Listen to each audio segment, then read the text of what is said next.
A day in our life as a milk tea and coffee booth owner. Hi guys, I'm Reese and today nabook na naman tayo sa isang event. We're on our way to Caseo Ramuel Resort, Aliaga, Nueva Ecija. At ayan nga, fast forward na tayo, ayan, nakaset up na kami. Bet na bet ko nga itong theme ng birthday dahil white and gray lang and sobrang linis sa mata. Ang sarap niyan tignan. Ang ganda pala ng combination ng white and gray or silver. Tapos, very classy siyang tignan. At eto nga yung ating booth. Nagdagdag ako ng mga listahan ng flavors. Para yun nga, hindi na sila nagtatanong. Alam na agad nila yung hihingin nila sa amin. At eto nga yung entrance. Happy, happy birthday and happy christening Jadrian Nikael. Thank you so much for booking us. At eto nga, nagutom ang person for the kain muna ako. Lagi na ako nagbabaon ng snacks ngayon kasi magutumin na ako and para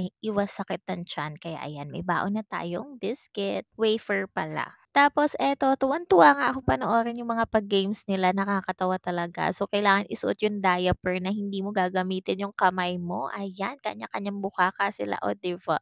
Nakakatawa, sobrang funny ng mga games. At syempre para nga sa mga gustong mag-book sa amin, i-message nyo lang kami sa aming page. Eto na nga yung mga pictures at dito ko natatapusin ang aking vlog. Salamat sa panonood. Bye guys!